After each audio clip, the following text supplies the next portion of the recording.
മുൻപ് കോൺഗ്രസ് നേതാവ് കാണുമ്പോഴാണ് അവിചാരിതമായി ഇത് കണ്ടത്. 3 ദിവസമായി ഈ കൂടിയിരിക്കുന്ന അവർ പറയുന്ന കുട്ടി 3 ദിവസം അവരെ പിറകിലാണ്. അവരെ പിറകിൽ പോകേണ്ട യാതൊരു കാര്യമില്ല. അവരെ തെളിയിക്കണം. അത് അത്തരത്തിലൊരു ആരോപണം അവർ തെളിയിക്കണം.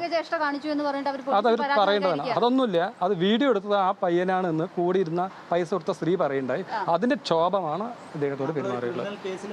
അല്ല, ഒന്നല്ല, കേസിലൊക്കെ പ്രതിയാണ്. അതിപ്പോൾ ആദ്യമായിട്ട് പ്രതിയാവുന്നൊന്നുമില്ലല്ലോ. ഞാൻ വിക്ടോറിയ കോളേജിൽ പഠിക്കുന്ന 2002 കാലം മുതൽ ഞാൻ പ്രതിയാണ്. അത് കുഴപ്പമൊന്നുമില്ല. നിങ്ങളോട് എന്തെങ്കിലും ദൃശ്യങ്ങൾ എടുക്കുന്ന സമയത്ത് എന്നോട് ആദ്യം തന്നെ പറഞ്ഞത് ഞങ്ങളുടെ വണ്ടിനെ തടുക്കുകയും ഞങ്ങൾ പാസ് ചെയ്തുകൊണ്ട് ഞങ്ങളുടെ വണ്ടിനെ തടുക്കുകയും ചെയ്തിട്ട് അപ്പോൾ ഞങ്ങൾ പറയുണ്ടായി. ഞങ്ങൾ തടുത്തതും പറഞ്ഞു പൈസ കൊടുത്ത് വോട്ട് ചോദിക്കുന്നത് ശരിയായ ഒരു നയമല്ല. ആ വീഡിയോ നിങ്ങൾക്ക് എല്ലാ വീഡിയോസും നിങ്ങൾക്ക് അയച്ചു തന്നാണ്. ആ വീഡിയോസ് പരിശോധിച്ചാൽ തന്നെ കാണാം. അതിനുശേഷം ശോഭ ചേച്ചി, ഇപ്പോഴും ഞാൻ പറയുന്നത് ശോഭ ചേച്ചി എൻ്റെ അമ്മയുടെ പ്രായമുള്ള ഒരു സ്ത്രീയായിട്ടാണ് കണക്കാക്കുന്നത്. അതെ, ഞങ്ങളോട് സംസാരിക്കുമ്പോഴും നിങ്ങളുടെ വീഡിയോ ഇല്ല, എന്നോട് അങ്ങനെയൊന്നും സംസാരിച്ചില്ല. വീഡിയോ നിങ്ങൾ കാണുമ്പോൾ നിങ്ങൾക്ക് മനസ്സിലാകും. എന്നോട് വന്ന് നിങ്ങൾ എന്തിനാ വീഡിയോ എടുക്കുന്നത്? അപ്പോൾ ഞങ്ങൾ പറഞ്ഞു ഈ ഒരു മണ്ഡലത്തിലെ സ്ഥാനാർത്ഥിയാണ്. അപ്പോൾ ആ സ്ഥാനാർത്ഥിന്റെ കൂടെ ഞാൻ വീഡിയോ ശോഭിച്ചിന്റെ വീഡിയോ കുറച്ച് മുമ്പ് കാണുകയുണ്ടായി. 3 പേരെ ആ വണ്ടിയിൽ സഞ്ചരിച്ചിട്ടുള്ളൂ. ഞാൻ അയച്ചു തന്ന വീഡിയോയിൽ ഉൾപ്പെടെ 4 പേര്, ആ പൈസ കൊടുത്ത സ്ത്രീ ഉൾപ്പെടെയുള്ള ആൾക്കാർ 4 പേര് ആ വീഡിയോയിൽ കറക്റ്റായിട്ട് കാണുകയുണ്ട്. ഡ്രൈവർ ഉൾപ്പെടെ 4 പേര് അതിലുണ്ട്. അപ്പോൾ ഞാൻ എൻ്റെ വിത്ത് പ്രൂഫ് ഞാൻ ഇപ്പോൾ വേണം നിങ്ങൾ കാണിച്ചു. ആ സ്ത്രീ കൂടിയുള്ള ഫോട്ടോസ് എൻ്റെ കയ്യിലുണ്ട്.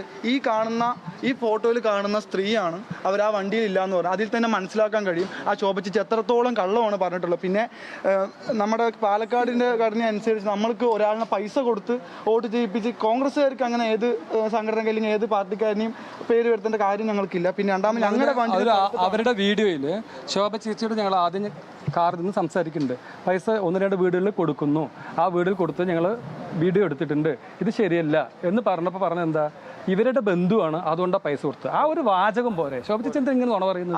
ആ ഒരു വാചകം കൊണ്ട് തന്നെ ഈ കാര്യം പറഞ്ഞല്ലോ. വീഡിയോയിൽ അവർ പറയണ്ടല്ലോ അവര് ബന്ധു ആയതുകൊണ്ടാണ് കൊടുത്തത്. ആറ്റിങ്ങിലോ മുംബൈയിലോ മറ്റെയാണ് ആ സിനി പറഞ്ഞ സ്ത്രീ താമസിക്കുന്നത്, പൈസ കൊടുത്തത്. ഞങ്ങളത് അന്വേഷിക്കുന്നുണ്ട്, ആരാന്നുള്ളത് അന്വേഷിക്കുന്നുണ്ട്. അല്ലല്ല, അത് 100% ഉറപ്പാണ്. ദേവുഅമ്മയ്ക്ക് ഇങ്ങനെ ഒരു ബന്ധുവില്ല കാര്യം എനിക്കറിയാം. ഞാൻ അവിടുത്തെ വാർഡ് മെമ്പർ ആയിരുന്ന ആളാണ്. ദേവുഅമ്മയ്ക്ക് അങ്ങനെ ഒരു ബന്ധുവില്ല. അവരൊരു നിസ്സഹായത കൊണ്ട് ഇവർ പൈസ കൊടുത്തത് ഒരു വാങ്ങിയെന്ന് മാത്രമേ ഉള്ളൂ. അവരെല്ലാം പ്രായശ്ചിത്തം അവർ ചെയ്യുന്നുണ്ട്, അത്രയേ ഉള്ളൂ. അല്ല, അതൊക്കെ സ്വാഭാവികമായിട്ടും ഭയപ്പെട്ടിട്ട് തന്നെയല്ലേ ചെയ്യാം. അല്ല, അങ്ങനെ വ്യക്തമായിട്ട് രാഷ്ട്രീയമുള്ളവരൊന്നുമല്ല, ആരൊന്നുമില്ല. അപ്പോൾ ശോഭ ചേച്ചി ആ പറഞ്ഞ ആദ്യം ഞങ്ങൾ സംഭാഷണം തുടങ്ങുന്ന വീഡിയോയിലുണ്ട്. അപ്പോൾ തന്നെ പറയുന്നുണ്ട് പൈസ കൊടുത്തത് പിന്നെ അവർ ബന്ധുവായതുകൊണ്ട് കൊടുത്താന്ന് പറഞ്ഞത്. അങ്ങനെയൊന്നും ചെയ്യേണ്ട കാര്യമുള്ളവരല്ലല്ലോ. അവരെയൊക്കെ നമ്മൾ വളരെയധികം ബഹുമാനിക്കുന്ന ഒരു സ്ത്രീയല്ലേ. അവരെന്തൊരു കയ്യേറ്റം ചെയ്യേണ്ട കാര്യം? അങ്ങനെയൊന്നും അത് ചെയ്യാൻ വന്നിരുന്നു, അത് അത്രേ ഉള്ളൂ. അതിന്റെ കാര്യം ഈ തെളിവ് ഈ മൊബൈലിലാണ്, മൊബൈലിലായതുകൊണ്ടാണ് പരാതി കൊടുക്കുന്നത്. ആ വിഷയത്തിലാണ് പരാതി കൊടുക്കുന്നത്.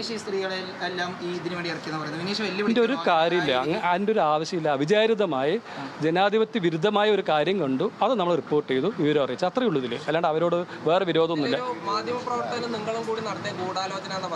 എനിക്ക് വന്ന കോളുകൾ അവർ പരിശോധിച്ചോട്ടെ, അവരിലല്ലേ ഗവൺമെൻറ്റുള്ള പരിശോധിച്ചോട്ടെ. എനിക്ക് ഏത് മാധ്യമപ്രവർത്തകനാണ് ഈ വിഷയത്തിന് മുൻപ് ഏതെങ്കിലും ഒരു മാധ്യമപ്രവർത്തകനെ വിളിച്ചിട്ടുണ്ടെന്ന് അവർ തെളിയിക്കട്ടെ. ശേഷമാവാലോ, മുൻപ്.